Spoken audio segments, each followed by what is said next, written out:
You are watching Glitch TV. अस्सलाम वालेकुम, मैं हूँ उज़मा अलकरीम।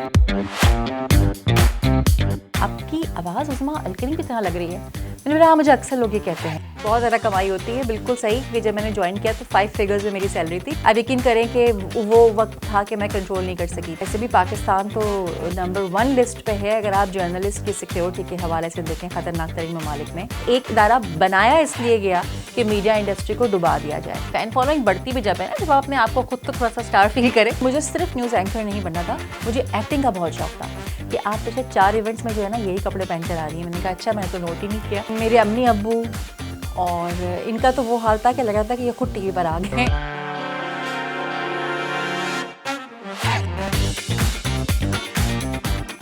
बस यूं करके हुआ। असल में क्या था, मुझे तो शुरू से ही मीडिया पे काम करने का शौक़ था। मुझे बहुत सारी ऑफ़र्स आती थी पढ़ाने की और बैंक्स में जॉब करने की, तो मैं उनको ये कह के मना कर दिया करती थी कि जी बस या मीडिया या एयरलाइन। तो एक यूनिवर्सिटी से मुझे ऑफ़र आई थी पढ़ाने की और उनके हेड ऑफ़ एचआर को मैंने कहा था कि बस मैं मीडिया या एयरलाइन करूँगी। हुआ ये कि उसके बाद वही हेड ऑफ़ एचआर जियो के हेड ऑफ़ एचआर हो गए उस ज़माने में। जब जियो लॉन्च होने वाला था तो उन्होंने फिर मेरे हस्बैंड से बोला कि भाभी को भेजिएगा, वो इंटरेस्टेड थी। मैं गई, मैंने ऑडिशन दिया और बस ऑडिशन एक्सेप्ट हो गया क्योंकि बोलने का शुरू से ही शौक़ था, तो उनको लगा कि ये बोलेगी अच्छा। तो बस इट वाज़ वेरी ईजी। हाँ, मेरी दादी, मेरे अम्मी अब्बू और इनका तो वो हाल था कि लग रहा था कि ये खुद टीवी पर आ गए। दे वर सुपर एक्साइटेड क्योंकि I was the first one जिसने अपने ख़ानदान में बीइंग अ फीमेल जॉब की थी और जॉब भी डायरेक्ट मीडिया की और मीडिया में भी डायरेक्ट स्क्रीन के ऊपर।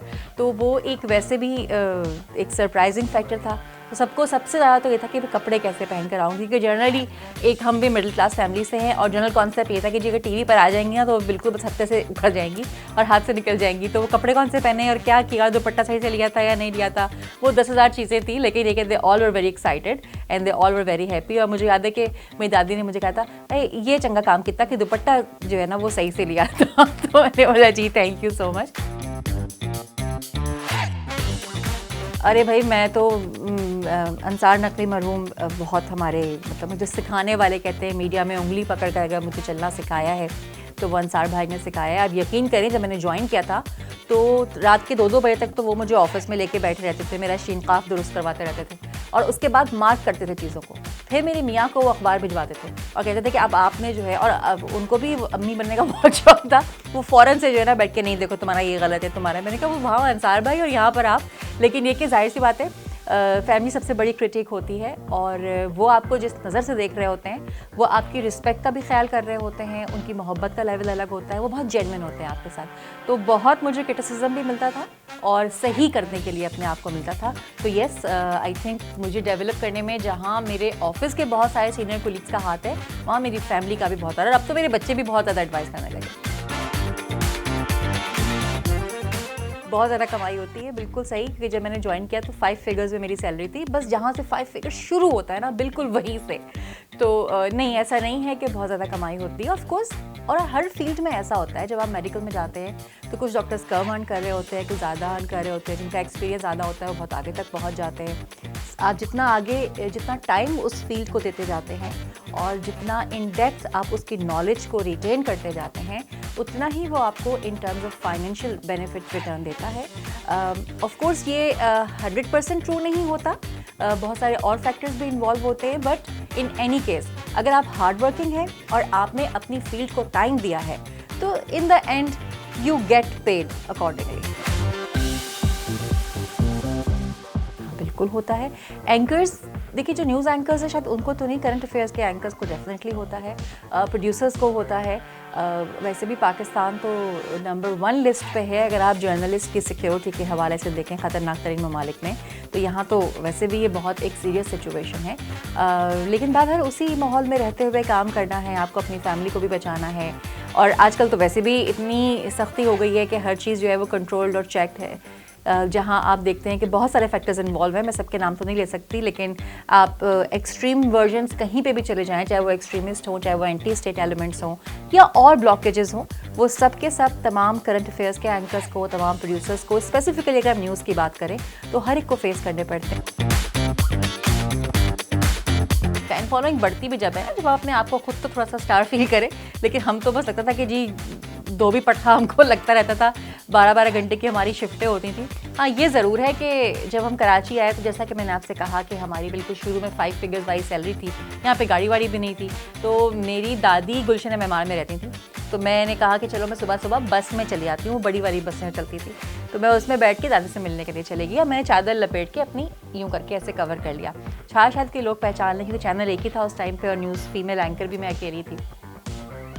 तो वो बस में एक खातून मेरे बराबर में बैठी हुई थी और मुझसे बातें करती जा रही हैं। बातें करते करते उन्होंने कहा कि आपकी आवाज़ उस्मा अलकनी की तरह लग रही है। मैंने कहा मुझे अक्सर लोग ये कहते हैं। अब मैं चुप हो गई, तो कह रही नहीं आपकी तो आंखें भी उस्मा अलकनी की तरह लग रही है। अब मैं चुप, कह रही कि आप मुझे ये उतार के दिखाया, मुझे यकीन है कि हाँ उस्मा अलकनी ही है। तो खैर मैंने चुपके से उतारा, उनको मैंने हाथ पाथ दबाया कि आप किसी को बोलिएगा नहीं। तो ये एक ज़माना था कि जब बहुत ज़्यादा पॉपुलैरिटी आप कह लें कि सोशल मीडिया की नहीं थी उस टाइम पे, तो इस तरह से हम कहीं पब्लिक प्लेस पे चले आते थे तो लोग, कराची का कल्चर वैसे फिर भी बहुत बेहतर है कि लोग आप पे हमला नहीं करते, तो वो देख के बातें करके फिर पूछते थे कि अच्छा जी खबरें कैसी जा रही हैं, हमें बड़ा मज़ा आता है आपको देख के। तो यस, ये चीज़ तो बिल्कुल रही है, लेकिन जिस तरह से आजकल सोशल मीडिया के ऊपर हम देखते हैं कि फ़ैन फॉलोइंग और नंबर ऑफ़ फॉलोवर्स और ये सब चीज़ ज़्यादा चल रही हैं, तो वो अब इतनी नहीं है, इसलिए कि 5-7 साल से मैं मेन स्ट्रीम मीडिया को स्क्रीन को जो है मैं ऑफ कर चुकी हूँ। ज़मीन आसमान का फ़र्क है। अगर हम अपने दौर से लेकर अब के न्यूज़ एंकर्स को और मीडिया को देखें, लेकिन मैं ये नहीं कहूँगी कि कौन अच्छा था और कौन बुरा था। मेरे ख्याल से वक्त के साथ साथ ज़रूरत बदलती है, तो जो आजकल एंकरिंग हो रही है वो आज की ज़रूरत के मुताबिक हो रही है, क्योंकि इतने सीनियर्स हैं, इतने बड़े बड़े जाइंट्स हैं, इतनी इन्वेस्टमेंट हुई होती है, तो वो अपनी ज़रूरत के बगैर तो किसी को भी वो काम नहीं करने देंगे। तो डेफिनेटली हमें ये कहा जाता था कि आपने ज़ोर से नहीं बोलना, ग्रिप के साथ बोलना है। अब आपको बोला जाता है कि आपने ज़ोर से बोलना है। पहले हम शायद न्यूज़ एंकर्स हुआ करते थे और अब बहुत से लोग न्यूज़ रीडर्स हैं, लेकिन एंकर, रीडर, होस्ट, ये सब अलग अलग फील्ड्स हैं। हम एंकर ही थे, लेकिन अब न्यूज़ रीडर्स की फील्ड भी इंट्रोड्यूस हो गई है, तो शायद लोग मिक्स कर जाते हैं कि जो खबर पढ़ रहा है वो न्यूज़ एंकर है या वो जर्नलिस्ट है या वो न्यूज़ रीडर है। तो अगर हम इस चीज़ को क्लैरिफाई कर दें तो मेरे ख्याल से लोगों के ज़हन में ये परसेप्शन है कि पहले का दौर बेहतर था, शायद वो ख़त्म हो जाए, क्योंकि हर कोई अपनी अपनी जॉब कर रहा है।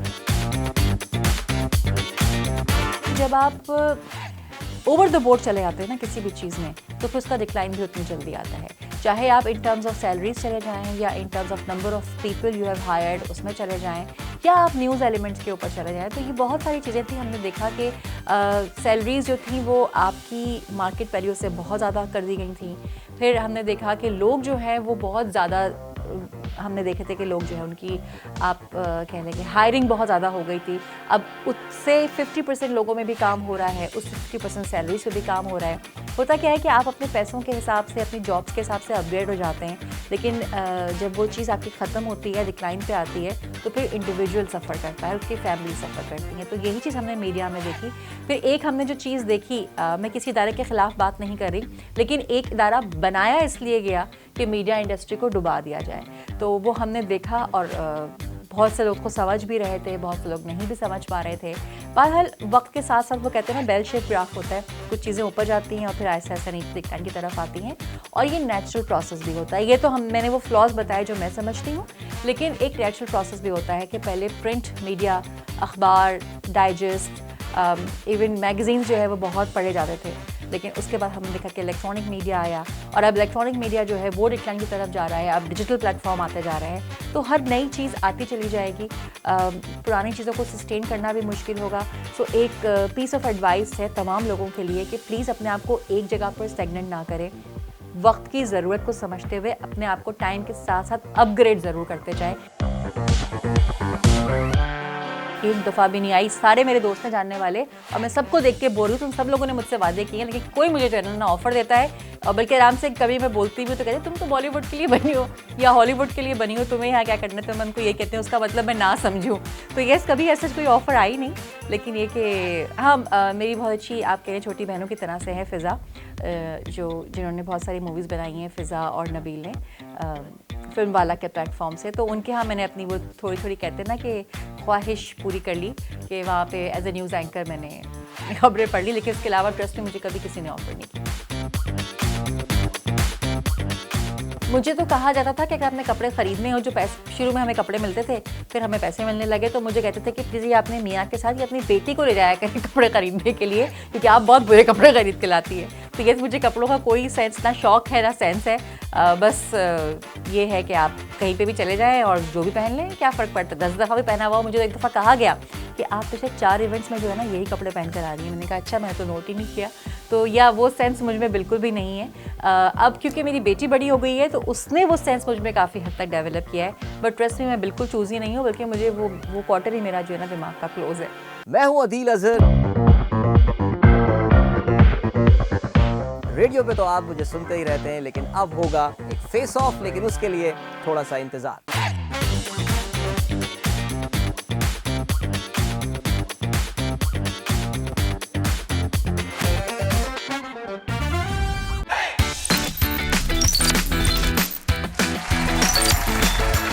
You are watching Glitch TV.